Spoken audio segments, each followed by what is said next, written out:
Shall we begin? Shall we begin the timber framed corner chisel handle? I think we should. So what do we have? I went through my hickory here and I have a beautiful piece right here of Tennessee hickory. It's going to make a perfect handle. So here's our factory handle, right? The one that I didn't really care for, a little bit too short. This doesn't look right. I like to have a chisel that I can get two hands on. So what I'm going to do is add about 3.5 inches to this. So I laid this out and kind of compared it with the chisels that I like.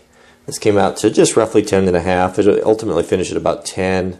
And so, yeah, so you can see there that gives us an extra 3.25 inches on the handle, which doesn't sound like a lot, but it is. So the width of chisels that I like, this has always been my favorite handle, is my on the Robert Sorby. We can see here at the widest point is 1.5 inches. So that's where we start. We'll take this over to the table saw. We'll rip this down to 1.5 inches square, chuck it up on the lathe, and see what we can do.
What do you say? Shall we fit it? See how it looks?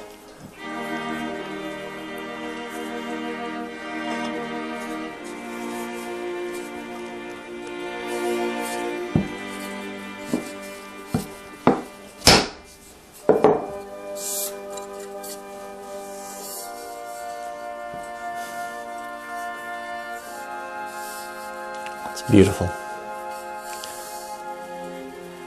Ooh, it's giving me the warm and fuzzies. It is beautiful. How much better is that handle?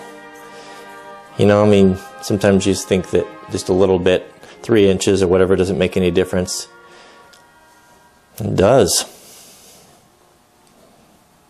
It does. I mean, it just changed everything. So you can see that polished ring. Isn't that pretty? I tried to sand that down to match the same thickness. Oh, it's gorgeous.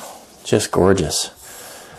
The shape, I was going to try to mimic the Robert Sorby shape right there, but as I kind of worked with it, and being a socket chisel, you know, it's totally different the way that it connects to the chisel blade itself, and so that just didn't lend itself very well. So I kind of just went with this swell in the middle and tapered it back at kind of a consistent tape or consistent diameter there. Feels good in the hand. Beautiful. What a treasure, huh? That is really turned out better than I had even expected. I mean, it's beautiful.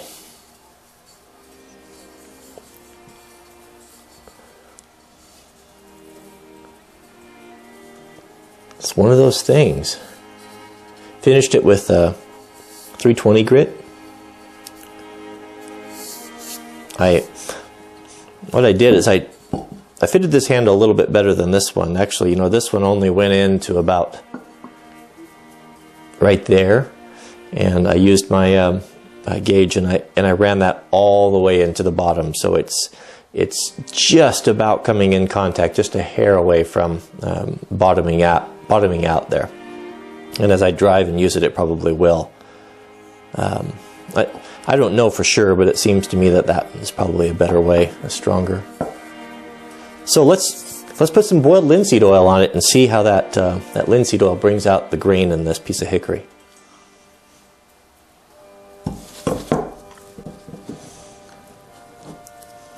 So several of you have asked why do you use gloves when handling boiled linseed oil?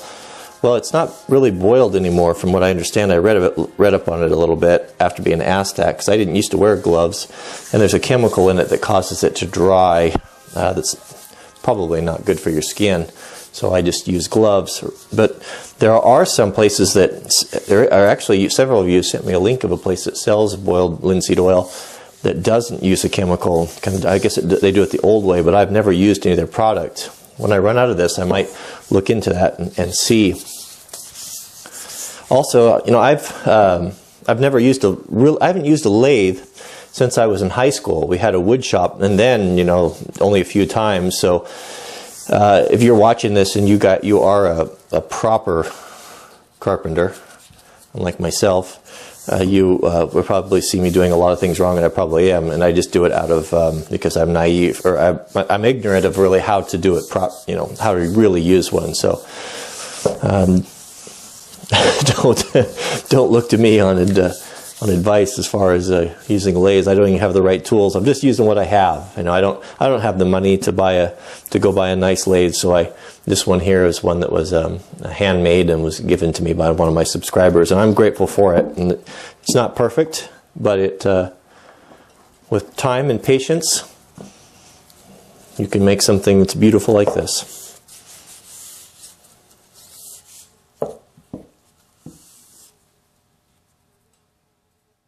What a blessing God has bestowed upon us, His children, made in His very image, to share in His creativity, the desire put in us, whether it be to express ourselves through paint or creating tools or sculpture or singing or literature is beyond comparison. It's just incredible, even to the extent He shared His creative powers and gave us the ability to create little people in our own image. What does that tell you about God? When you think about the great men or tyrants of this world, they've always hoarded everything to themselves. That's the way man does it. He keeps things to himself or to his own group or his own family.